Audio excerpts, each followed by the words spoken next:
Bagi Amanda Pratama, angka adalah segalanya. Sebagai seorang penilai properti senior di salah satu firma konsultan real estate terbesar di Jakarta, matanya terlatih untuk melihat detail yang terlewatkan oleh orang lain. Ia tahu bedanya retakan rambut di dinding akibat penyusutan semen biasa dengan retakan struktural yang membahayakan fondasi. Namun, pada malam Natal tahun 2024 itu, ia gagal menyadari bahwa retakan terbesar justru sedang terjadi di fondasi keluarganya sendiri. Kediaman Wirawan di kawasan Menteng tampak megah seperti biasa. Neneknya, Widya Wirawan, matriark keluarga yang disegani dan memiliki kekayaan lintas generasi, duduk di kursi roda mahalnya di tengah ruang tamu. Lampu kristal memantulkan cahaya ke perhiasan emas yang dikenakan para tamu, menciptakan ilusi kehangatan yang sempurna. Amanda datang sedikit terlambat setelah menyelesaikan penilaian aset mendesak untuk klien korporat. Penghasilannya tahun itu telah menyentuh angka 9 digit, sebuah pencapaian yang membuatnya bangga karena diraih tanpa bantuan sepeser pun dari kekayaan keluarga ibunya. Ia mandiri, tegas, dan profesional. "Selamat Natal, Eyang," sapa Amanda lembut, berlutut di samping kursi roda Widya. Wajah keriput Widya berbinar. Tangan tuanya yang gemetar menyentuh pipi Amanda. Namun, tatapan matanya menyiratkan kebingungan yang samar. "Amanda, sayang," suara Widya parau namun jelas. "Kau terlihat kurus. Apa kau bekerja terlalu keras untuk mengisi rumah barumu?" Amanda mengerutkan kening. "Rumah baru? Eyang, aku masih tinggal di apartemen di Kuningan. Belum pindah." Widya tampak terkejut. Alisnya yang memutih terangkat. "Loh?" Tapi Sari bilang. Belum sempat Widya menyelesaikan kalimatnya. Sari Pratama, ibu Amanda, muncul entah dari mana. Dengan gerakan yang terburu-buru dan senyum yang terlalu lebar, ia meletakkan tangannya di bahu Amanda, meremasnya sedikit terlalu keras. "Ah, Mama," potong Sari dengan nada tinggi yang dibuat-buat. "Maksud Mama mungkin rencana Amanda mau pindah, kan? Amanda memang berencana cari rumah, tapi dia sibuk sekali. Namanya juga wanita karir." Sari menatap Amanda tajam, sebuah isyarat nonverbal yang sudah Amanda hafal sejak kecil. "Diam dan ikuti alurku. Ayo, Manda, biarkan Eyang istirahat dulu. Dia sudah menyapa tamu seharian," kata Sari sambil menarik lengan putrinya menjauh. Mereka berjalan menuju sudut ruangan, dekat meja prasmanan yang penuh dengan hidangan kalkun dan wagyu. Di sana, Amanda melihat adiknya, Laras, sedang tertawa lepas bersama suaminya, Bima Santoso. Penampilan Laras malam itu mencolok. Ia mengenakan gaun sutra yang Amanda tahu harganya belasan juta, dan di pergelangan tangannya melingkar jam tangan Cartier baru. Bima, yang setahu Amanda baru saja keluar dari pekerjaannya 3 bulan lalu, tampak santai memutar kunci mobil BMW di jarinya. "Kamu jangan bikin Eyang bingung," bisik Sari tajam setelah memastikan tidak ada yang mendengar. Ingatannya sudah tidak seperti dulu. "Aku tidak bikin bingung, Ma. Eyang yang tanya soal rumah baru. Memangnya Mama cerita apa?" tanya Amanda defensif. Sari mengibaskan tangan, seolah mengusir lalat. "Ah, cuma basa-basi supaya Eyang senang." "Oh ya? Ini?" Sari merogoh tas tangannya dan mengeluarkan sebuah amplop putih tebal. "Eyang titip ini buat kamu. Hadiah Natal." Amanda menerima amplop itu. Kenapa tidak Eyang sendiri yang kasih? Dia lelah. "Manda, kamu ini kenapa jadi interrogator begini sih?" Sari mendengus kesal. "Sudahlah. Terima saja dan bersyukur. Jangan lupa nanti bilang terima kasih ke Eyang sebelum pulang." Amanda membuka amplop itu sedikit. Di dalamnya terselip selembar cek senilai 25 juta rupiah. Jumlah yang lumayan untuk hadiah Natal, namun terasa ganjil jika dibandingkan dengan topik rumah baru yang tadi disinggung neneknya. "Terima kasih, Ma," ucap Amanda datar. "Bagus. Sekarang sana, berbaur sama adikmu. Lihat Laras, Dia bahagia sekali malam ini. Amanda menatap Laras dan Bima. Ada aura kemewahan baru yang memancar dari mereka, sesuatu yang tidak selaras dengan profil pendapatan mereka. Laras hanya seorang ibu rumah tangga biasa, dan Bima sedang menganggur. Bagaimana mereka bisa membeli gaya hidup seperti itu? Kecurigaan profesional Amanda mulai menggelitik. Dalam pekerjaannya, jika arus kas tidak sesuai dengan aset yang terlihat, biasanya ada sesuatu yang disembunyikan. Malam itu, sebelum pulang, Amanda menyempatkan diri berpamitan lagi pada Nenek Widya. Sari sedang sibuk meladeni tamu lain di teras. "Terima kasih hadiahnya, Eyang," bisik Amanda. "Ceknya sudah Amanda terima." Widya menatap cucunya dengan tatapan sedih, lalu menggenggam tangan Amanda erat-erat. "Cukup untuk pelunasannya, kan? Eyang ingin kamu nyaman. Itu uang dari trust kakekmu." Jantung Amanda berhenti berdetak sesaat. Pelunasan? Trust kakek? Cek 25 juta rupiah tidak akan cukup untuk pelunasan properti apapun di Jakarta, dan dana trust keluarga Wirawan biasanya hanya dicairkan dalam jumlah masif untuk keperluan vital. "Eyang," Amanda mencoba bertanya, "memangnya berapa yang Eyang kirim?" Baru saja Widya membuka mulut, Sari kembali muncul di ambang pintu, matanya membelalak panik saat melihat Amanda kembali berbicara dengan ibunya. "Amanda, sopirmu sudah menunggu di depan, nanti macet loh," teriak Sari, suaranya terdengar sedikit gemetar. Amanda berdiri, menatap ibunya, lalu menatap neneknya. Instingnya berteriak keras. Ada ketidakcocokan data yang sangat fatal di sini. Ia tersenyum tipis, senyum yang ia gunakan saat menemukan penipuan dalam laporan penilaian aset klien. "Baik, Ma. Aku pulang," kata Amanda tenang. Di dalam mobil yang membawanya membelah kemacetan Jakarta, Amanda tidak menyalakan musik. Ia mengeluarkan ponselnya, membuka aplikasi kalkulator, dan menatap cek 25 juta rupiah itu. "Rumah baru," gumamnya. "Dana trust." Amanda tahu, besok pagi ia tidak akan pergi ke kantor. Ia akan pergi ke bank. Senin pagi itu, Amanda memutuskan untuk tidak masuk kantor. Ia mengirim pesan singkat kepada asistennya untuk membatalkan 2 pertemuan lapangan, lalu memacu mobilnya menuju kantor cabang utama bank swasta tempat dana perwalian, trust fund, keluarga Wirawan dikelola. Lokasinya di sebuah gedung pencakar langit di kawasan Jenderal Sudirman, tempat di mana kerahasiaan nasabah prioritas dijaga seketat brankas baja. Amanda bukan nasabah sembarangan, namun ia juga bukan nasabah prioritas utama, seperti neneknya. Ia datang dengan setelan blazer hitam, kemeja putih kaku, dan tatapan dingin yang biasa ia gunakan saat bernegosiasi dengan pengembang nakal. "Saya ingin bertemu dengan manajer hubungan nasabah yang menangani rekening Ibu Widya Wirawan," kata Amanda kepada resepsionis di lantai eksekutif. "Nama saya Amanda Pratama, cucu beliau." Awalnya, prosedur birokrasi menghambatnya. Namun, setelah Amanda menyebutkan adanya indikasi irregularitas transaksi yang bisa menyeret nama bank jika tidak segera diklarifikasi, ia akhirnya dipertemukan dengan Pak Hendra, seorang bankir senior berusia 50-an yang tampak gugup. "Selamat pagi, Bu Amanda. Ada yang bisa saya bantu?" Ibu Sari biasanya yang mewakili Ibu Widya untuk urusan administratif. Sapa Hendra ramah, namun ada nada waspada dalam suaranya. Nama ibunya yang disebut pertama kali langsung membuat rahang Amanda mengeras. "Justru itu masalahnya, Pak Hendra. Nenek saya, Ibu Widya, kemarin menyebutkan tentang pembelian properti atas nama saya. Beliau bingung kenapa saya belum pindah. Saya ingin tahu, apakah ada pencairan dana besar dalam 6 bulan terakhir yang ditujukan kepada saya?"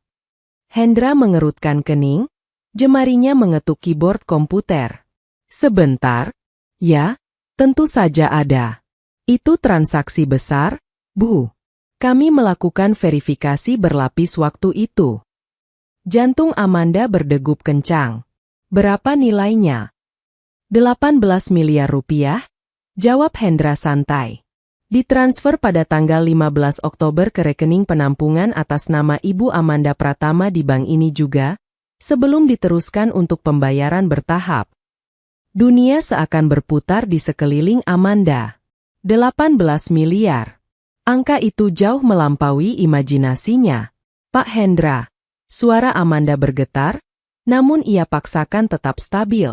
Saya tidak pernah memiliki rekening di bank ini selain rekening gaji saya. Dan saya tidak pernah menerima uang 18 miliar. Wajah Hendra berubah pucat. Ia memutar layar monitornya agar tidak terlihat oleh siapapun, lalu menatap Amanda serius. Tapi, Bu, rekening itu dibuka atas nama Ibu. Semua dokumen lengkap, KTP, NPWP, dan tanda tangan basah Ibu ada di formulir pembukaan rekening. Tunjukkan padaku, tuntut Amanda. Hendra ragu sejenak, namun melihat keseriusan di mata Amanda, dan risiko hukum yang mungkin timbul, ia mencetak salinan dokumen pembukaan rekening tersebut. Amanda mengamati lembar demi lembar kertas itu. Di sana, tertera data pribadinya dengan akurat. Nomor KTP benar, alamat benar. Namun, ketika matanya sampai pada kolom tanda tangan, nafasnya tercekat. Itu adalah tanda tangannya. Atau setidaknya, tiruan yang sangat mirip. Bagi orang awam, itu identik. Tapi bagi Amanda yang setiap hari memverifikasi dokumen legal properti, ia melihat tekanan pena yang ragu di bagian akhir huruf A. Itu hasil jiplakan.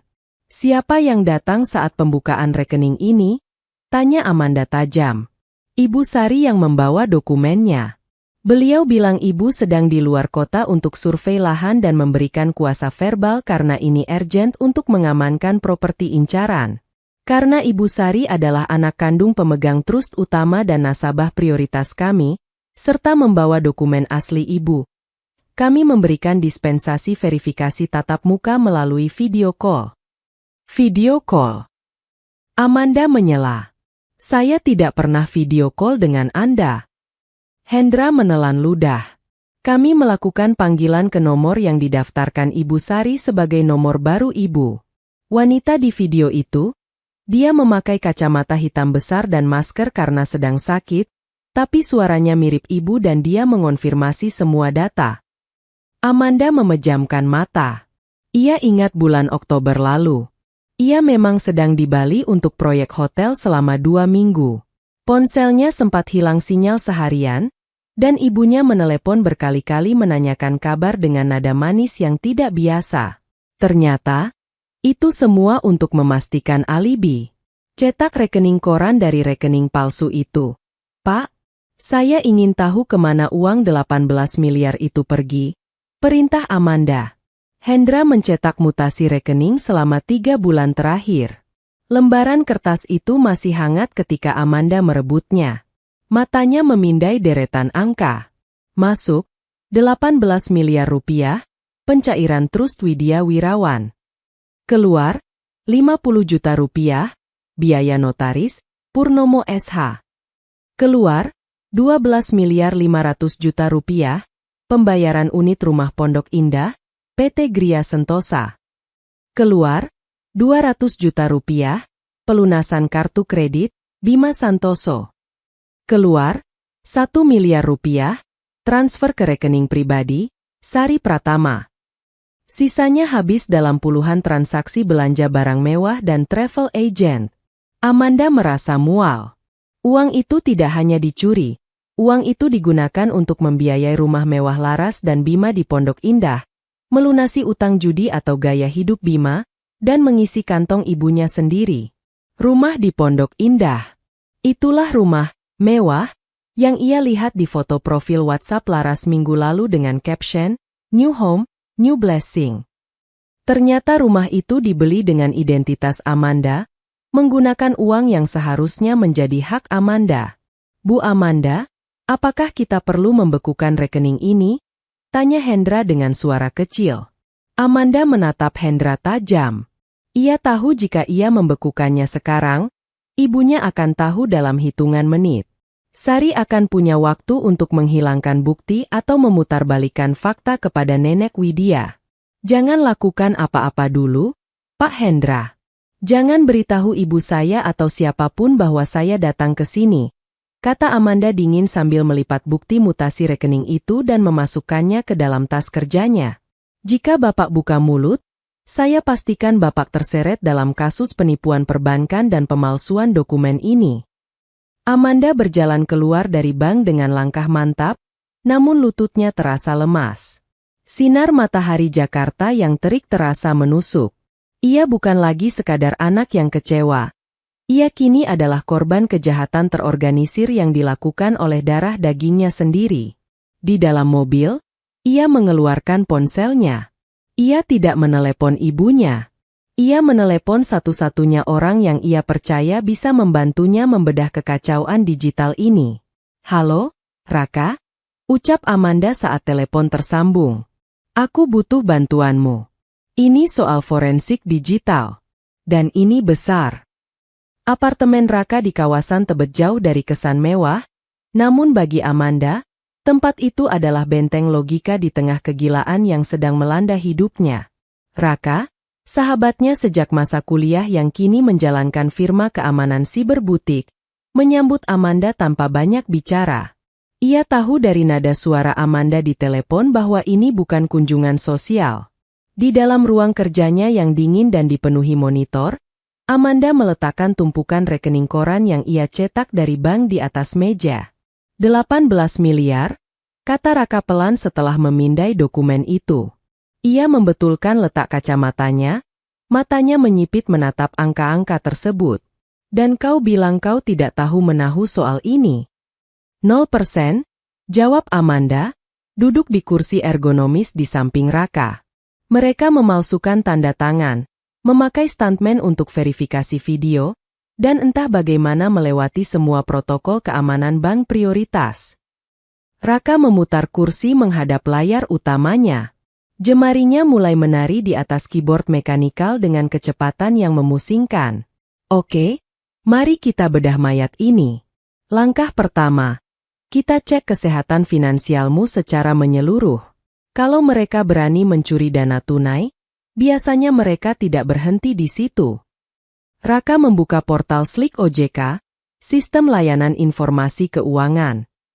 Amanda memberikan data KTP dan verifikasi biometriknya. Hening sejenak saat loading data berjalan, sebuah keheningan yang mencekik leher Amanda. Saat data muncul di layar, wajah Raka menegang. "Manda?" panggil Raka pelan. Tarik napas. Amanda mencondongkan tubuh. Di layar monitor terpampang daftar fasilitas kredit yang aktif atas nama Amanda Pratama. Selain KPR apartemennya sendiri yang pembayarannya selalu lancar, ada 3 entry lain yang asing. 3 kartu kredit Infinite dan Platinum dari 2 bank berbeda. Raka membacakan datanya. Total limit gabungan 1,5 miliar. Dan lihat sisa tagihannya, hampir maxed out. Total utang tertunggak saat ini sekitar 500 juta rupiah. Amanda merasakan darahnya mendidih. 500 juta? Untuk apa? Raka mengklik detail transaksi. Pembelian tas Hermes di Plaza Indonesia, tiket penerbangan bisnis ke Eropa untuk 2 orang atas nama Laras Pratama dan Bima Santoso, tagihan hotel bintang 5 di Paris. "Manda, mereka bukan cuma mencuri uang nenekmu. Mereka membiayai bulan madu kedua dan gaya hidup sosialita adikmu pakai namamu. Mereka menghancurkan skor kreditmu." Bagi seorang profesional keuangan seperti Amanda, skor kredit adalah reputasi. Kehancuran di data Slick OJK bisa mematikan karirnya sebagai penilai independen yang membutuhkan kepercayaan mutlak dari bank dan klien. "Lacak mereka," desis Amanda, suaranya dingin dan tajam. "Aku mau tahu bagaimana mereka melakukannya." "Sedang kulakukan," jawab Raka. Ia beralih ke pelacakan jejak digital komunikasi. Berdasarkan data bank tadi, notifikasi transaksi dikirim ke nomor ponsel yang berakhiran 8899 dan email amandapratama.private@gmail.com. "Kau punya akses ke email ini?" "Tidak." Email pribadiku cuma satu, yang pakai domain Yahoo lama. Jawab Amanda. Oke, aku akan melakukan sedikit investigasi agresif untuk melihat recovery email dari akun palsu itu, gumam Raka. Beberapa menit berlalu dengan hanya suara ketikan keyboard. Bingo! Email pemulihannya terhubung ke saripratama1970@yahoo.com. Ibumu yang membuatnya. Lalu nomor ponsel itu. Raka menarik data lokasi dari menara BTS, sebuah trik yang berada di area abu-abu legalitas, namun Raka punya caranya sendiri. Nomor 8899 ini aktif. Pola pergerakannya selama 3 bulan terakhir, lihat titik-titik merah ini. Selalu bergerak beriringan dengan satu nomor lain. Nomor mama? Tebak Amanda. Tepat. Ponsel, Amanda palsu, ini selalu berada dalam radius 5 meter dari ponsel utama Sari Pratama. Artinya, ibumu membawa 2 ponsel kemana-mana. Satu untuk dirinya, satu untuk berpura-pura menjadi kamu saat bank menelepon untuk verifikasi OTP. Bukti itu terpampang jelas di layar. Peta digital Jakarta dengan 2 titik yang saling menempel seperti parasit dan inangnya. Amanda menyandarkan punggungnya ke kursi, memijat pelipisnya yang berdenyut. Jadi, Mama merencanakan ini dengan sangat rapi. Dia membuka rekening penampungan, membuat email palsu, mengaktifkan nomor baru, dan menyewa notaris. Soal notaris, potong Raka, membuka tab baru di browsernya. Purnomo SH. Aku cek rekam jejak digitalnya. Orang ini licin. Banyak ulasan buruk tersembunyi di forum diskusi hukum tentang dia yang mau mengurus sertifikat. Bermasalah, asal harganya cocok. Dia bukan korban penipuan ibumu, Manda. Dia komplotan. Dia pasti tahu orang yang menandatangani akta jual beli rumah Pondok Indah itu bukan kamu. Amanda menatap layar monitor yang kini penuh dengan bukti pengkhianatan keluarganya. Foto liburan Laras di Instagram yang dibayar dengan kartu kredit atas namanya, mutasi rekening yang mengalirkan miliaran rupiah ke rekening ibunya, dan jejak digital yang membuktikan Sari Pratama adalah dalang di balik pencurian identitas ini. Ini bukan sekadar masalah keluarga lagi, Raka, kata Amanda pelan. Ini sindikat kriminal. Benar. Dan kalau kau maju sendirian cuma bermodal kertas-kertas ini ke kantor polisi, mereka bisa memutarnya. Ibumu punya uang, punya koneksi, dan dia jago manipulasi. Dia bisa bilang kau yang memberikan kuasa lalu menyesal dan memfitnahnya. Raka memperingatkan. Kau butuh seseorang yang mengerti hukum pidana kerah putih. Seseorang yang kejam tapi lurus. Amanda mengangguk. Ia teringat satu nama. Seorang mantan jaksa yang kini menjadi pengacara swasta, terkenal karena idealismenya yang keras dan kebenciannya pada korupsi keluarga elit. David Laksana, sebut Amanda. Raka bersiul. Si Pitbull? Dia mahal dan pilih-pilih klien. Tapi kalau dia lihat bukti ini, dia pasti tertarik. Aku akan membayarnya, kata Amanda tegas, matanya berkilat penuh tekad. Berapapun biayanya. Hubungi dia, Raka.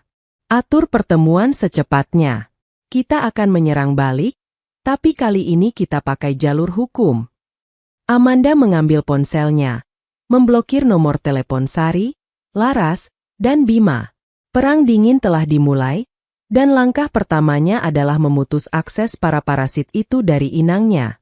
Kantor hukum David Laksana terletak di lantai paling atas sebuah gedung tua namun terawat di kawasan Jakarta Pusat. Berbeda dengan kantor pengacara, necis, lainnya, di sini tidak ada ornamen emas atau sofa beludru. Ruangannya dipenuhi rak buku setinggi langit-langit dan aroma kopi hitam yang kuat.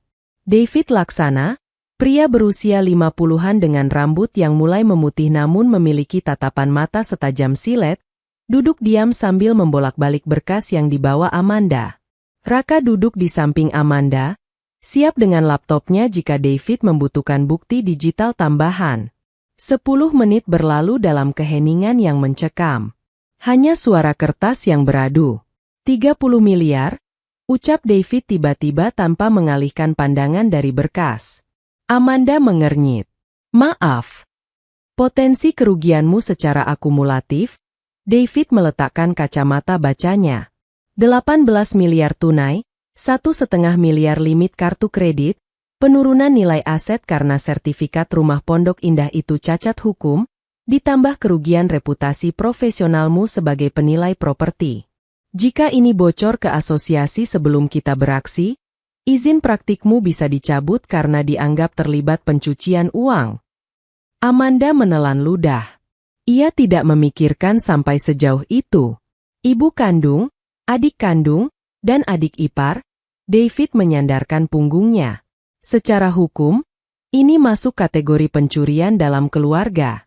Tapi karena ada keterlibatan pihak ketiga, notaris dan oknum bank, serta pemalsuan dokumen otentik, kita bisa menjerat mereka dengan pasal berlapis. TPPU, tindak pidana pencucian uang, penipuan, dan pemalsuan identitas. Ini bukan lagi drama keluarga, Amanda. Ini kriminalitas murni.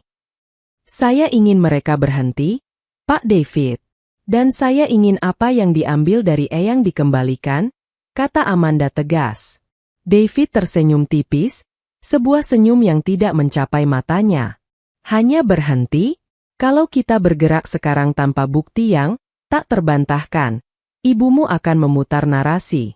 Dia akan bilang di depan keluarga besar bahwa kau adalah anak durhaka yang memberikan izin lalu berubah pikiran karena rakus. Kita butuh smoking gun. Apa yang harus kami lakukan? Tanya Raka. David mencondongkan tubuh ke depan. Jangan konfrontasi mereka sekarang. Biarkan mereka merasa aman. Orang yang merasa aman akan menjadi ceroboh. Saya butuh rekaman verifikasi palsu itu. Raka, bisa kau dapatkan dari sistem bank?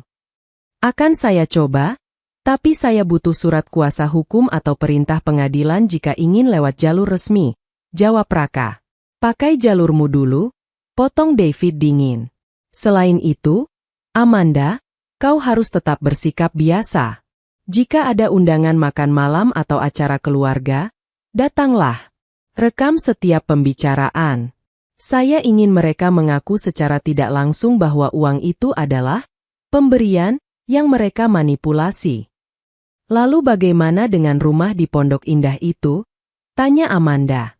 Rumah itu adalah bukti fisik utama, jawab David.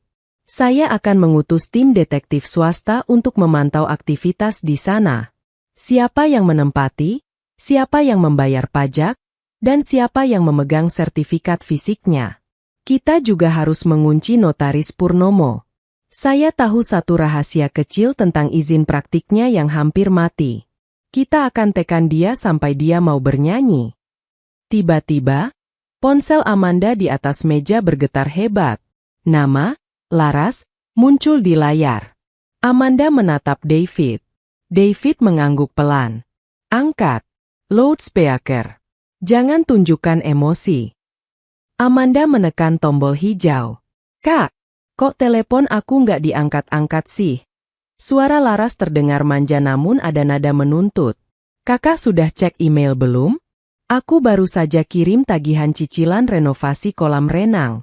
Katanya Mama, kakak yang mau bantu bayarin bulan ini pakai bonus kantor. Tolong ditransfer ya, Kak, soalnya tukangnya sudah nagih. Amanda memejamkan mata, tangannya mengepal erat di bawah meja hingga kuku-kukunya memutih. Adiknya baru saja memintanya membayar renovasi kolam renang menggunakan uang yang dicuri dari identitasnya sendiri. Berapa? Ras? Tanya Amanda, suaranya sedatar mungkin. Cuma 80 juta? Kak, kecil kan buat penilai properti sukses kayak kakak? Oh ya? Jangan bilang-bilang Eyang ya. Mama bilang Eyang lagi agak rewel soal pengeluaran. Tang Yu, kakak sayang. Klik. Sambungan terputus. Ruangan itu kembali hening. Raka menatap Amanda dengan tatapan kasihan, sementara David laksana mencatat sesuatu di kertasnya. 80 juta untuk kolam renang, gumam David. Sempurna. Itu satu lagi bukti pemerasan dan penipuan. David menatap Amanda dengan intensitas yang baru. Amanda, proses ini akan menghancurkan keluargamu. Ibumu akan dipenjara. Adikmu juga. Kau siap menjadi orang yang menjebloskan mereka ke sel? Amanda menarik napas panjang. Ia teringat wajah nenek Widya yang renta dan dikhianati. Ia teringat kerja kerasnya membangun karir yang hampir hancur oleh keserakahan mereka. Mereka yang menghancurkan keluarga ini saat mereka memutuskan untuk mencuri identitas saya. Pak David, jawab Amanda tanpa ragu. Lakukan apa yang harus dilakukan. Baik, David menutup berkasnya. Raka, mulai pelacakan aset tersembunyi. Amanda, tetaplah menjadi kakak yang baik untuk beberapa minggu ke depan. Kita akan menyiapkan panggung untuk ulang tahunmu yang ke-30 bulan depan. Itu akan menjadi pesta yang tidak akan pernah mereka lupakan. 3 minggu menjelang ulang tahunnya yang ke-30, Amanda merasa seperti seorang aktor yang sedang memainkan peran paling sulit dalam hidupnya.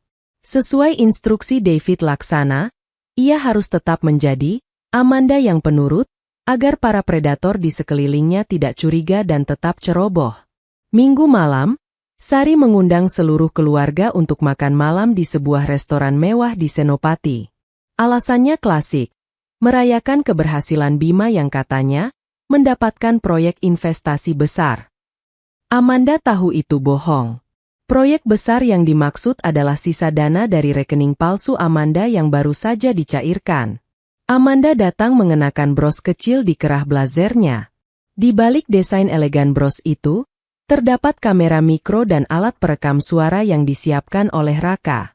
Manda, sini, sayang. Sari menyambutnya dengan pelukan hangat yang kini terasa seperti lilitan ular bagi Amanda. Kamu pucat sekali. Kurangi kerja lembur. Uangmu sudah banyak, kan? Hanya sedikit lelah, Ma, jawab Amanda sambil tersenyum tipis. Ia melirik Laras yang duduk di samping Bima. Laras mengenakan kalung berlian baru yang berkilau tajam di bawah lampu restoran. Kak Manda, terima kasih ya soal transferan renovasi tempo hari. Bisik Laras saat Sari sedang memesan menu. Kolam renangnya jadi cantik banget. Nanti mampir ya ke rumah.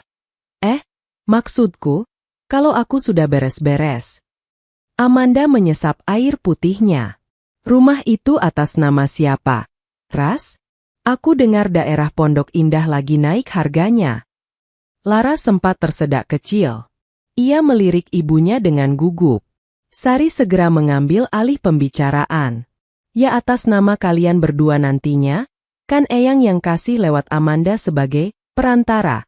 Sari berkata dengan nada santai, seolah sedang membicarakan cuaca.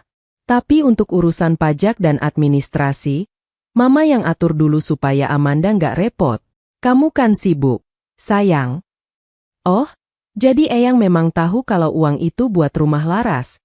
Pancing Amanda, suaranya tetap tenang meski jantungnya berdegup kencang.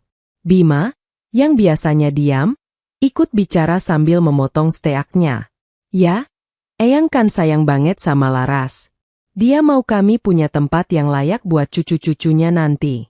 Cuma ya itu, lewat namamu dulu biar prosesnya cepat karena kreditmu bagus. Amanda mencatat dalam hatinya, satu pengakuan. Mereka baru saja mengakui adanya manipulasi nama dan penggunaan dana Eyang untuk kepentingan pribadi Laras dan Bima. Tapi Ma, Amanda melanjutkan, kemarin aku dapat notifikasi dari bank soal kartu kredit. Ada tagihan 500 juta. Itu kartu yang mana ya? Aku merasa tidak pernah pakai sebanyak itu. Suasana di meja makan mendadak kaku. Sari meletakkan garpunya dengan dentingan yang cukup keras. Manda, jangan bahas uang di meja makan, tidak sopan, tegur Sari dengan suara rendah yang mengancam. Itu mungkin kesalahan sistem bank. Nanti Mama yang urus kekenalan Mama di sana. Kamu fokus saja sama pekerjaanmu. Tapi tagihannya pakai namaku. Ma, kalau tidak dibayar, namaku yang rusak, desak Amanda, sengaja menekan untuk melihat reaksi mereka. Sari condong ke depan, matanya berkilat marah. Mama bilang, Mama yang urus. Apa kamu tidak percaya sama ibu sendiri? Semua yang Mama lakukan itu untuk kebaikan kalian berdua. Supaya keluarga kita terlihat terhormat di mata kolega Eyang. Kamu sudah sukses, masa pelit sama adik sendiri? Amanda menatap ibunya dalam-dalam. Di balik wajah cantik ibunya yang terawat dengan botoks mahal, ia melihat seorang sosiopat yang tidak lagi bisa membedakan antara cinta dan eksploitasi. Aku cuma tanya, Ma, tidak usah marah, kata Amanda pelan, sengaja menunjukkan wajah, terintimidasi, agar Sari merasa kembali memegang kendali. Ya sudah, makan makananmu, ketus Sari. Setelah makan malam selesai, Amanda segera menuju parkiran. Begitu masuk ke dalam mobilnya yang gelap, ia menarik napas panjang, paru-parunya terasa sesak. Ia mencopot bros di kerahnya dan menyambungkannya ke ponsel. Ia mengirimkan file rekaman itu kepada David Laksana dan Raka dengan pesan singkat. Mereka mengakuinya. Dana Eyang dipakai untuk rumah laras, dan Mama mengonfirmasi dia yang mengurus kartu kredit itu. Balasan dari David muncul semenit kemudian. Bagus. Raka baru saja berhasil mengunduh rekaman video call verifikasi dari bank. Sosok di video itu memang bukan kau, tapi seseorang yang memakai riasan tebal untuk mirip denganmu. Dan kami menemukan jejak transfer 80 juta itu ke rekening tukang bangunan. Jaring-jaringnya sudah lengkap. Amanda menyandarkan kepalanya di setir. Ia merasa sedih, namun jauh lebih banyak merasa muak. Ibunya baru saja mencuci otaknya di meja makan, mencoba membuatnya merasa bersalah atas uang yang mereka curi darinya. 10 hari lagi, Ma, gumam Amanda pada kegelapan malam. 10 hari lagi sampai hari ulang tahunku. Dan saat itu, tidak akan ada lagi tempat untuk bersembunyi. Ia menyalakan mesin mobilnya, meninggalkan restoran itu tanpa menoleh lagi ke arah keluarganya yang masih asyik merencanakan liburan mewah berikutnya menggunakan uang hasil penipuan. Amanda tahu bahwa misi paling berbahaya bukanlah menghadapi ibunya, melainkan menemui neneknya tanpa tertangkap. Rumah besar di Menteng itu adalah wilayah kekuasaan Sari. Para pelayan dan perawat pribadi Nenek Widya hampir seluruhnya direkrut oleh Sari, yang berarti mereka adalah mata dan telinga ibunya. Selasa sore, Amanda memanfaatkan celah kecil. Ia tahu setiap Selasa pukul 4 sore, Sari memiliki jadwal rutin perawatan wajah di sebuah klinik kecantikan eksklusif yang memakan waktu minimal 3 jam. Amanda tiba di gerbang rumah Menteng dengan taksi, menghindari mobil pribadinya yang mudah dikenali. Ia masuk lewat pintu samping yang biasanya digunakan untuk pengiriman catering. Mbak Amanda? Tumben sore-sore? Tanya Mbok Nah, asisten rumah tangga senior yang sudah bekerja sejak Amanda kecil. SSTT? Mbok, jangan bilang Mama ya. Saya ada dokumen penting yang tertinggal untuk Eyang, bisik Amanda sambil menyelipkan beberapa lembar uang ratusan ribu ke saku celemek Mbok Nah. Bisa tolong buatkan teh di perpustakaan? Saya mau bicara berdua saja dengan Eyang. Mbok Nah, yang sebenarnya merasa ada yang tidak beres dengan cara Sari mengatur rumah belakangan ini, hanya mengangguk mengerti. Di dalam perpustakaan yang beraroma kayu tua dan kertas, Widya Wirawan sedang duduk menatap taman melalui jendela besar. Wajahnya tampak lebih kuyu dibanding malam Natal kemarin. Eyang, panggil Amanda lembut. Widya menoleh, matanya perlahan fokus. Amanda? Kenapa sembunyi-sembunyi? Sayang. Amanda duduk di lantai, bersimpuh di samping kursi roda neneknya. Ia menggenggam tangan yang kini terasa sangat dingin itu. Eyang, Amanda butuh kejujuran Eyang. Soal uang 18 miliar dari dana trust. Widya menghela napas panjang, sebuah suara yang syarat akan beban. Mama bilang kamu butuh itu untuk investasi rumah di Pondok Indah karena lokasinya sangat bagus untuk kariermu. Dia bilang kamu malu meminta sendiri karena sudah punya penghasilan besar. Jadi, Eyang perintahkan bank untuk mencairkannya atas namamu. Air mata hampir jatuh dari pelupuk mata Amanda, namun ia menahannya. Eyang, Amanda tidak pernah minta uang itu. Amanda juga tidak pernah beli rumah di Pondok Indah. Uang itu diambil oleh Mama dan dipakai untuk membelikan Laras rumah mewah. Sementara nama Amanda dipakai untuk membuka utang di mana-mana. Widya tersentak. Genggamannya pada tangan Amanda mengeras. Apa? Tapi, Sari membawa dokumennya. Dia bilang kamu sudah tanda tangan.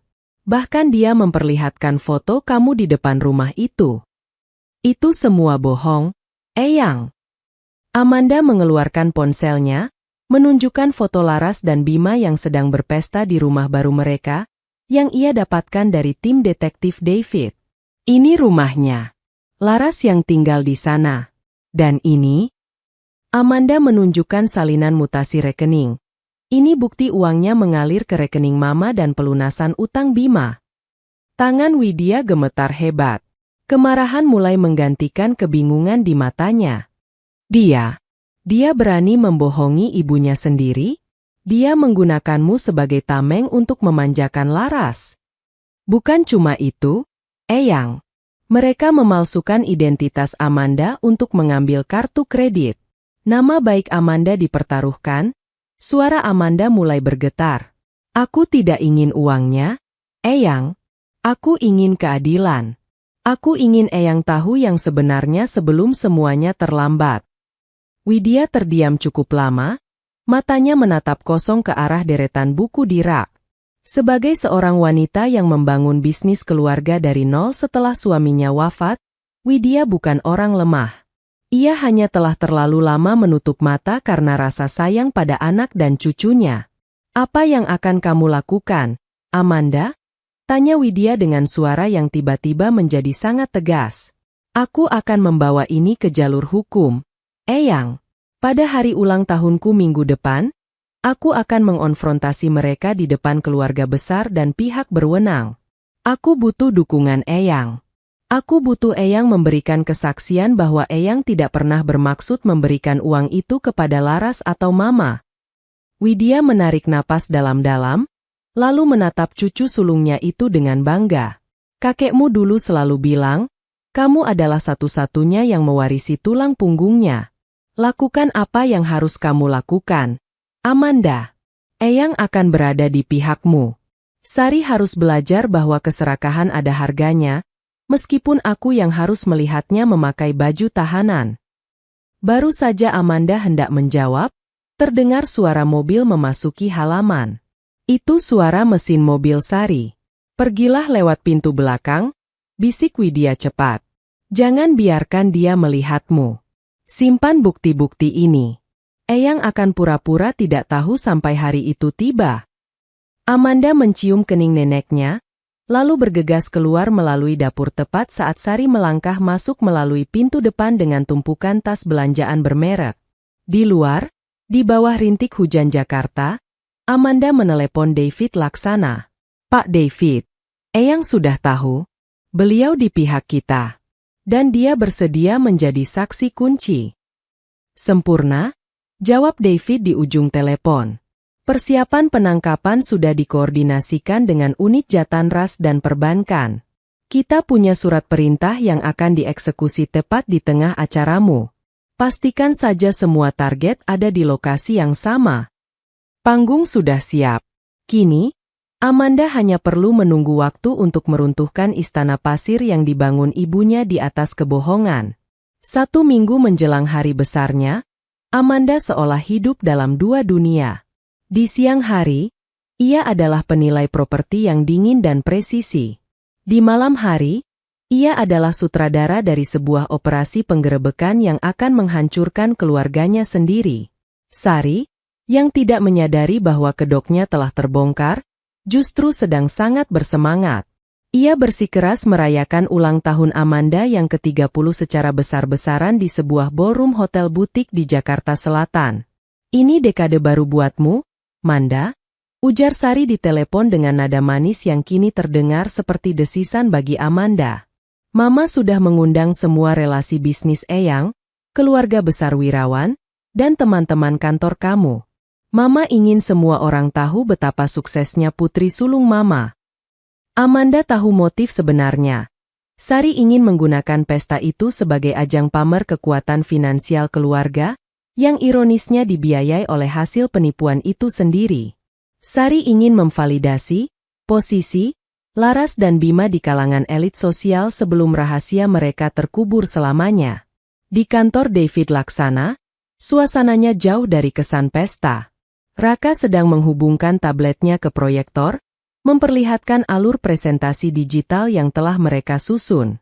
Kita sudah punya rekaman CCTV dari bank saat ibumu datang membawa dokumen palsu itu. Raka menjelaskan. Aku juga berhasil memulihkan file audio dari panggilan verifikasi. Suara wanita yang berpura-pura menjadi kau itu. Setelah aku bersihkan distorsinya, frekuensinya sangat mirip dengan suara Laras yang sedang memakai masker. Mereka benar-benar berbagi peran. David Laksana mengangguk puas. Saya sudah berkoordinasi dengan penyidik dari Direktorat Tindak Pidana Ekonomi Khusus. Mereka akan hadir di pesta itu, tapi menyamar sebagai tamu undangan atau staf hotel. Begitu kau memberikan sinyal, mereka akan bergerak melakukan penangkapan di tempat. Apa sinyalnya? Tanya Amanda, tangannya saling bertaut erat. Saat kau naik ke panggung untuk memberikan pidato terima kasih. Jawab David. Alih-alih pidato biasa, kau akan menampilkan bukti-bukti di layar besar. Itu adalah saat di mana mereka tidak bisa lari kemana-mana. Secara hukum, penangkapan di depan publik dengan bukti yang telak akan memperlemah posisi tawar mereka saat diinterogasi nanti. Amanda menatap layar. Bagaimana dengan ayah? Sudah 10 tahun sejak orang tua Amanda bercerai. Ayahnya, seorang pria sederhana yang kini tinggal di Yogyakarta, telah lama diasingkan oleh Sari karena dianggap tidak cukup ambisius. Aku sudah menghubunginya, Manda, kata Raka lembut. Beliau akan datang. Beliau terkejut mendengar semua ini, tapi beliau janji akan berdiri di belakangmu. Malam sebelum pesta, Amanda duduk sendirian di apartemennya. Ia memandangi foto masa kecilnya bersama Laras. Di foto itu, mereka sedang tertawa sambil memegang es krim. Ia bertanya-tanya, kapan tepatnya keserakahan meracuni hati adiknya. Apakah sejak Laras menikah dengan Bima yang haus akan status? Atau sejak ibunya mengajarkan bahwa penampilan lebih penting daripada integritas? Tiba-tiba, sebuah pesan masuk dari Laras. Kak, besok aku pakai gaun rancangan desainer yang kakak bayarin lewat kartu kredit itu ya. Aku bakal cantik banget, pasti kakak bangga. See you tomorrow. Birthday girl. Love you. Amanda menatap pesan itu tanpa ekspresi. Rasa sedihnya telah menguap, digantikan oleh tekad yang membeku. Kalimat, love you, dari Laras terasa seperti penghinaan terakhir. Kau tidak mencintaiku, Laras, bisik Amanda pada layar ponselnya yang gelap. Kau mencintai uangku. Ia kemudian mengambil folder hitam yang berisi dokumen asli perpindahan dana 18 miliar, bukti kepemilikan rumah Pondok Indah atas namanya yang dipalsukan, dan surat pernyataan dari Nenek Widya yang sudah ditandatangani di atas materai. Besok, tidak akan ada lagi Amanda yang penurut. Besok, kebenaran akan diputar di layar lebar, dan istana kebohongan Sari Pratama akan runtuh tepat di bawah kaki mereka semua. Ballroom hotel itu didekorasi dengan kemewahan yang menyesakkan. Rangkaian bunga lili putih dan mawar impor menghiasi setiap sudut, sementara aroma parfum mahal bercampur dengan bau sampanye yang mengalir deras. Sari Pratama tampak seperti ratu malam itu, mengenakan kebaya sutra bernilai puluhan juta rupiah, menyambut tamu-tamu elit Jakarta dengan senyum yang tidak pernah pudar. Terima kasih sudah datang, Jenderal, sapa Sari kepada salah satu kolega Nenek Widya. Ya? Ini acara kecil-kecilan untuk putri sulung saya, Amanda. Dia baru saja menutup proyek besar, jadi kami ingin merayakannya. Amanda berdiri di sudut ruangan, memegang segelas sparkling water. Ia mengenakan gaun hitam sederhana namun elegan yang membuatnya tampak sangat kontras dengan Laras. Adiknya itu tampil mencolok dengan gaun merah membara dan perhiasan berlian yang, seperti yang Amanda ketahui, dibeli dari hasil limit kartu kredit yang dicuri. Bima Santoso, sang adik ipar, tampak sibuk membual di hadapan beberapa pengusaha muda tentang investasi properti strategisnya di Pondok Indah. Ia tidak tahu bahwa setiap kata yang keluar dari mulutnya sedang direkam oleh mikrofon tersembunyi yang dipasang Raka di dekat meja bar. "Kau siap?" bisik sebuah suara di belakang Amanda. Amanda menoleh. Raka berdiri di sana, mengenakan setelan jas yang rapi, tampak seperti tamu undangan biasa. Di telinganya terpasang earpiece kecil. "Aku siap," jawab Amanda mantap. "Mana Pak David?" Dia sudah di posisi, duduk di meja belakang bersama dua pria yang terlihat seperti pengacara biasa, tapi sebenarnya mereka adalah penyidik dari Bareskrim. "Mereka hanya menunggu aba-aba darimu." Pukul 8 malam, Sari naik ke podium kecil di depan layar besar. Ia memegang mikrofon dengan percaya diri. "Selamat malam, hadirin sekalian. Terima kasih telah hadir di ulang tahun ke-30 putri saya tercinta, Amanda Pratama." Suara Sari menggema dengan penuh emosi yang dibuat-buat. "Sebagai seorang ibu, melihat kesuksesan Amanda adalah kebanggaan terbesar saya. Dia bukan hanya cerdas, tapi juga sangat berbakti kepada keluarga. Untuk merayakan pencapaiannya, saya telah menyiapkan sebuah video kenangan perjalanan hidup Amanda dari kecil hingga sekarang." Sari menoleh ke arah operator, yang sebenarnya adalah Raka, dan memberi isyarat untuk memulai video. Lampu ballroom meredup. Para tamu berhenti mengobrol dan menghadap ke layar besar. Laras dan Bima berdiri di barisan depan, siap memberikan tepuk tangan meriah. Mereka tampak sangat puas, mengira malam ini adalah puncak dari status sosial yang mereka curi. Video dimulai dengan foto-foto masa kecil Amanda. Namun, setelah 30 detik, gambar mendadak berubah menjadi glitch digital. Suasana ruangan menjadi sunyi. Sari mengerutkan kening, menatap operator dengan bingung. "Ada kendala teknis?" tanyanya melalui mikrofon. Tiba-tiba, suara di pengeras suara berubah. Bukannya musik lembut, yang terdengar adalah rekaman suara yang sangat jelas. "Cuma 80 juta, Kak. Kecil kan buat penilai properti sukses kayak kakak? Oh ya, jangan bilang-bilang eyang ya." Itu suara Laras. Seluruh ruangan tersentak. Laras membeku, wajahnya yang tadi ceria mendadak pucat pasi. Kemudian, layar besar itu menampilkan dokumen. Bukan foto masa kecil, melainkan mutasi rekening bank dengan angka 18 miliar rupiah yang dilingkari merah. Nama pengirim, Widya Wirawan Trust. Nama penerima, rekening penampungan Amanda Pratama, palsu. "Apa-apaan ini?" teriak Sari, mencoba merebut mikrofon dari stand-nya. Namun mic tersebut sudah dimatikan. Layar berganti lagi. Kali ini menampilkan rekaman CCTV bank. Terlihat Sari sedang menyerahkan tumpukan dokumen kepada seorang pria yang dikenal sebagai Notaris Purnomo. Di sampingnya, seorang wanita yang posturnya sangat mirip Laras, memakai kacamata hitam dan masker, sedang menandatangani berkas dengan gerakan ragu. Gumaman kaget meledak di seluruh ruangan. Para tamu mulai berbisik-bisik, menatap Sari dan Laras dengan tatapan ngeri. "Manda, matikan itu. Apa yang kamu lakukan?" teriak Sari, suaranya melengking tanpa mikrofon. Ia berlari ke arah Amanda, tangannya terangkat seolah ingin menampar putrinya. Namun, sebelum tangan Sari menyentuh Amanda, seorang pria tinggi menghalangi jalannya. David Laksana berdiri tegak, memegang sebuah map biru. "Selamat malam, Ibu Sari Pratama." Suara David tenang namun menggelegar di ruangan yang sunyi itu. "Nama saya David Laksana, kuasa hukum Amanda Pratama. Dan di belakang saya adalah petugas dari Kepolisian RI." Dua pria bersetelan gelap melangkah maju dari kegelapan sudut ruangan. Mereka mengeluarkan kartu identitas dan surat perintah penangkapan. "Ibu Sari Pratama, Saudari Laras Pratama, dan Saudara Bima Santoso," ucap salah satu petugas. "Kalian diamankan atas dugaan tindak pidana pencucian uang, pemalsuan dokumen otentik, dan pencurian identitas. Kehancuran total terjadi dalam hitungan detik. Laras berteriak histeris, sementara Bima mencoba melarikan diri ke arah pintu keluar, namun ia langsung diringkus oleh petugas yang sudah berjaga di sana. Amanda berdiri di tengah kekacauan itu, menatap ibunya. Sari menatap balik dengan mata penuh kebencian, namun juga ketakutan yang luar biasa.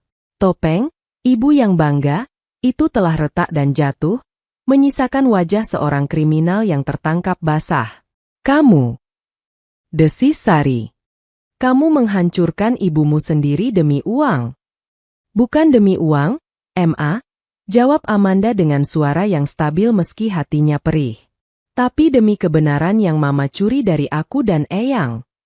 Dinding ruang interogasi di Direktorat Tindak Pidana Ekonomi Khusus itu berwarna abu-abu kusam, dingin, dan tanpa jendela. Kontras yang tajam dengan kemewahan ballroom hotel tempat mereka ditangkap beberapa jam lalu. Sari, Laras, dan Bima ditempatkan di ruangan terpisah. Strategi, pecah dan kuasai, yang diterapkan penyidik mulai menunjukkan hasilnya. Amanda duduk di balik kaca satu arah bersama David Laksana, menyaksikan ibunya diinterogasi. Sari masih mencoba mempertahankan sisa-sisa keangkuhannya. "Ini hanya masalah internal keluarga. Amanda itu anak saya, dia pasti salah paham," teriak Sari sambil menggebrak meja. "Saya punya hak atas dana itu sebagai wali dari ibu saya yang sudah pikun." Penyidik meletakkan sebuah transkrip di depan Sari. "Ibu Sari, hasil forensik digital menunjukkan Anda membuat email palsu atas nama Amanda dari alamat IP rumah Anda. Kami juga memiliki rekaman saksi dari Pak Hendra, pihak bank, yang menyatakan Anda memberikan instruksi untuk mengabaikan verifikasi fisik. Apakah ini juga masalah internal?" Sari terdiam. Jakunnya naik turun. Ia menyadari bahwa tembok yang ia bangun mulai runtuh. Di ruangan lain, situasinya jauh lebih kacau. Laras, yang tidak pernah menghadapi tekanan seumur hidupnya, sudah menangis terseduh-seduh hingga maskaranya luntur. Di hadapannya, bukti-bukti penggunaan kartu kredit atas nama Amanda terpampang nyata. "Bukan aku yang punya ide itu," tangis Laras pecah. "Mama yang bilang kalau Kak Manda punya banyak uang dan tidak akan sadar kalau dipakai sedikit. Bima yang minta dibelikan mobil baru, dia bilang dia malu sama teman-temannya karena tidak punya kerjaan." Penyidik mencatat setiap kata. "Jadi, Anda mengakui bahwa Anda tahu dana 18 miliar itu bukan hak Anda, namun Anda tetap menandatangani akta jual beli rumah di Pondok Indah dengan memalsukan tanda tangan Amanda Pratama." Laras menunduk, bahunya terguncang. "Mama yang menyuruh? Mama bilang dia sudah mengatur semuanya dengan notaris Purnomo. Aku cuma tanda tangan di tempat yang mereka tunjukkan." Sementara itu, Bima Santoso justru menjadi yang paling pengecut. Di ruangannya, ia langsung mencoba melakukan tawar-menawar, plea bargain. "Saya bisa berikan nama-nama lain," bisik Bima dengan suara gemetar. "Notaris Purnomo punya asisten yang biasa mengurus surat-surat palsu itu. Saya yang mengantarkan uang suapnya. Tapi tolong, ringankan hukuman saya. Saya hanya mengikuti perintah mertua saya." Amanda, yang menyaksikan semua itu dari balik kaca, merasa mual.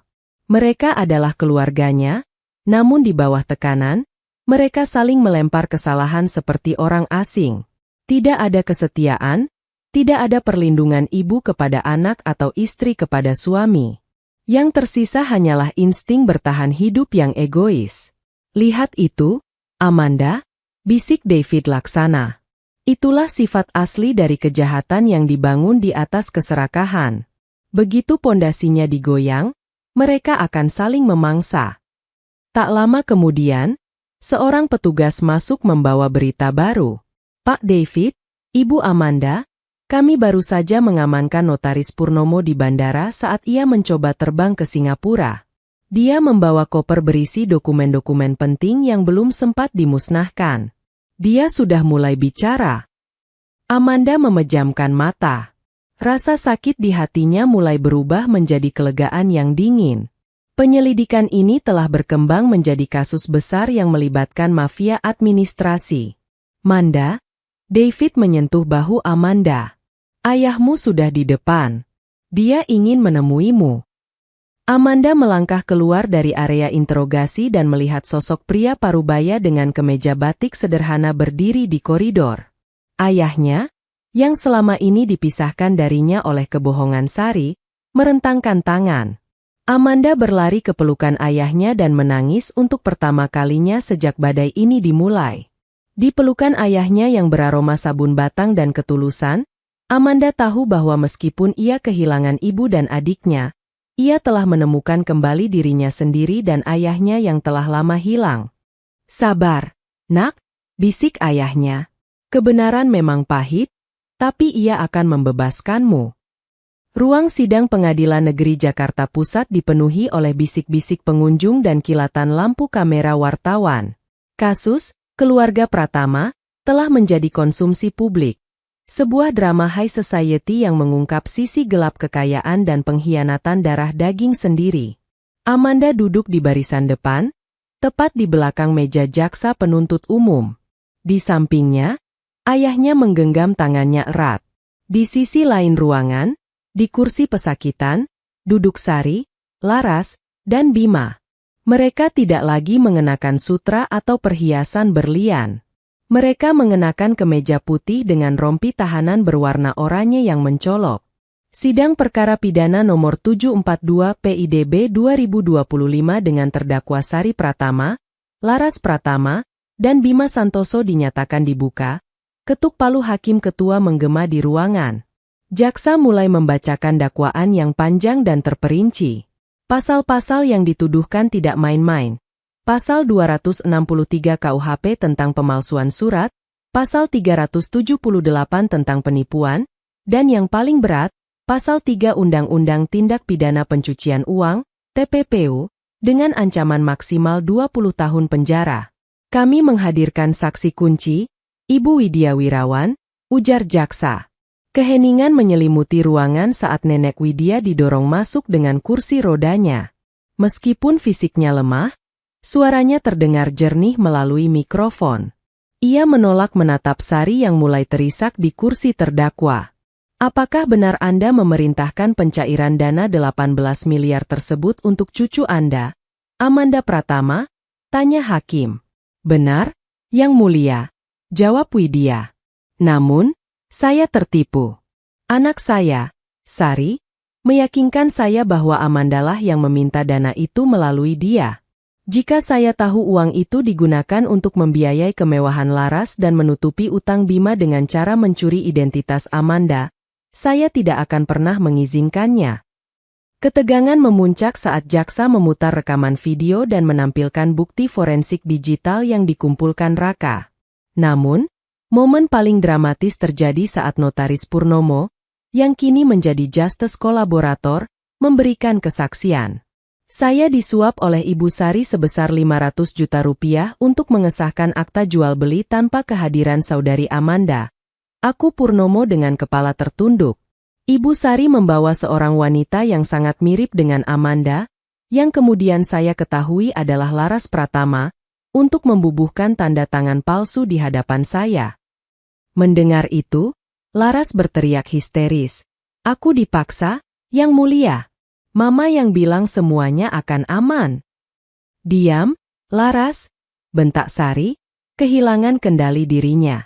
Kalau kamu tidak serakah ingin rumah itu, kita tidak akan di sini. Hakim terpaksa mengetuk palu berkali-kali untuk menenangkan ruang sidang yang kacau. Perpecahan di antara para terdakwa kini terpampang nyata. Mereka bukan lagi satu keluarga yang solid. Mereka adalah sekumpulan oportunis yang saling menyalahkan saat tertangkap. Amanda berdiri saat gilirannya memberikan kesaksian. Ia menatap ibunya dengan tatapan yang bukan lagi berisi kemarahan, melainkan rasa kasihan yang mendalam. Yang Mulia, suara Amanda tenang namun berwibawa. Sebagai seorang penilai properti, tugas saya adalah menentukan nilai objektif dari sebuah aset. Namun, Kejahatan yang dilakukan ibu dan adik saya terhadap saya tidak bisa dinilai dengan uang. Mereka menghancurkan kepercayaan, nama baik, dan kehormatan keluarga kami.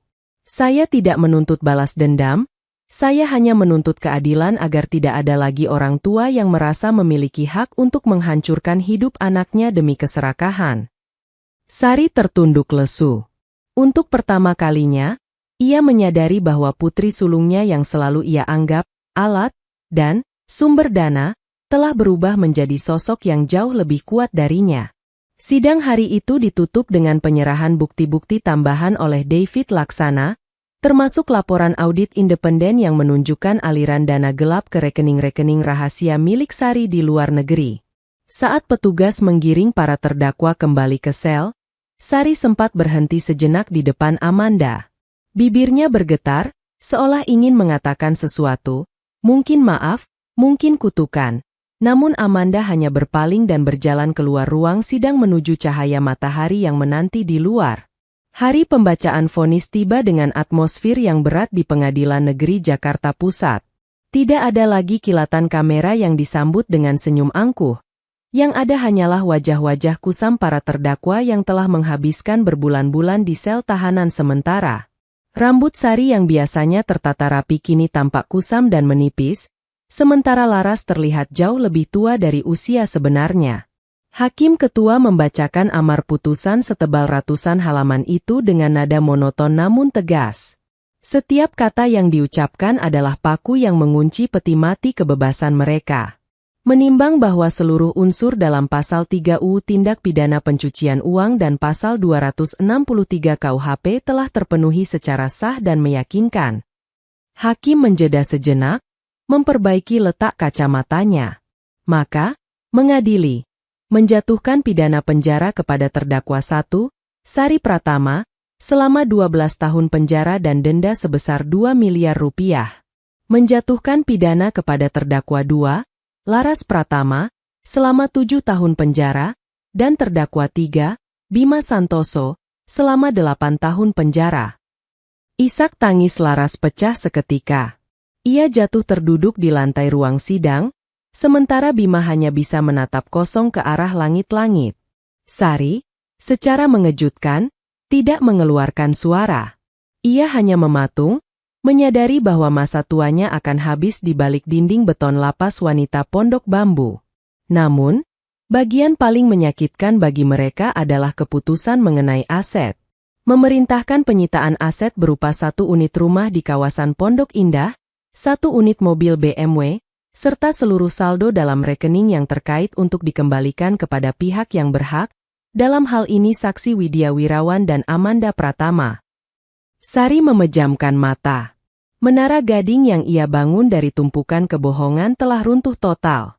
Status sosial yang ia puja-puja, rumah mewah yang Laras pamerkan di media sosial, dan gaya hidup jet set yang mereka nikmati, semuanya ditarik kembali dalam hitungan detik.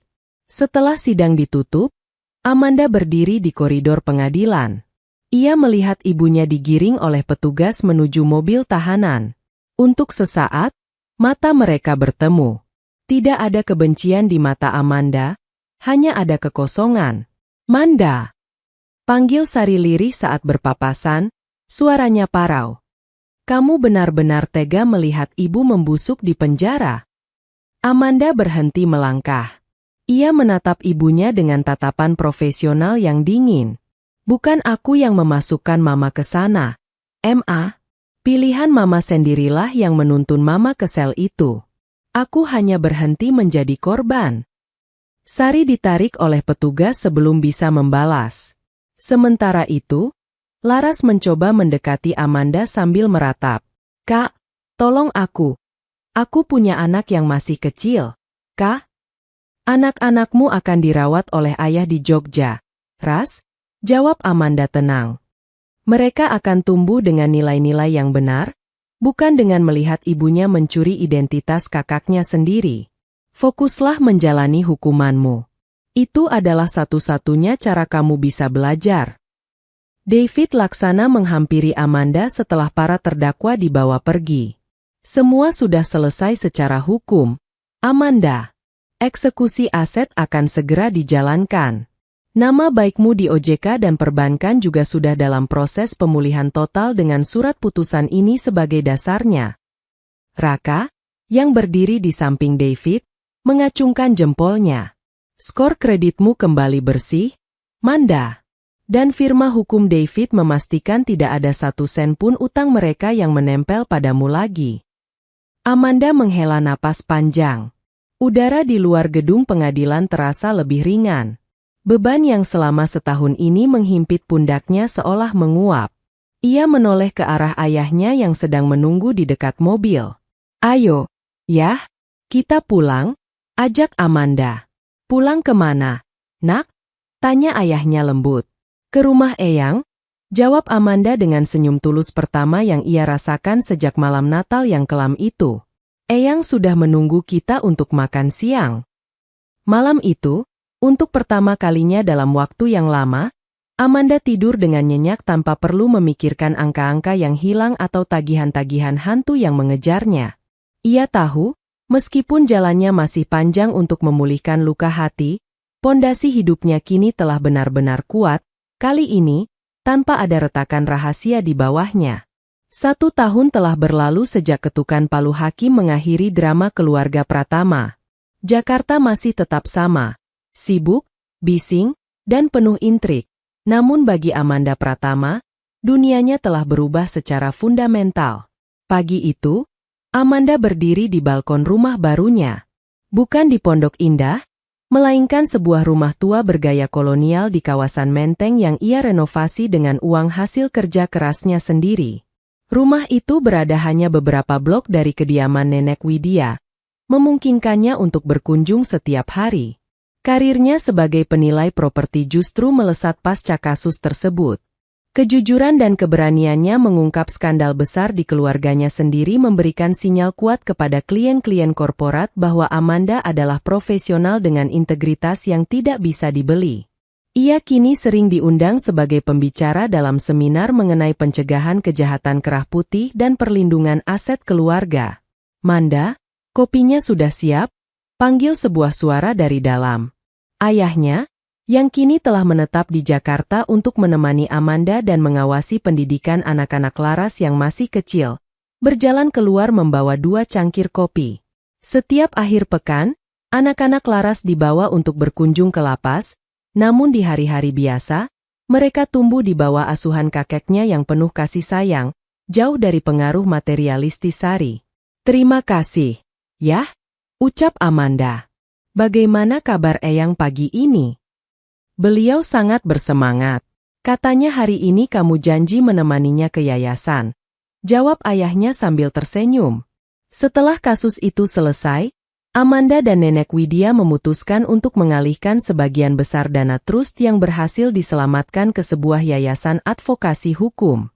Yayasan ini didirikan khusus untuk membantu korban penipuan identitas dan eksploitasi finansial dalam keluarga, terutama bagi lansia yang seringkali tidak berdaya menghadapi anak-anak mereka yang serakah.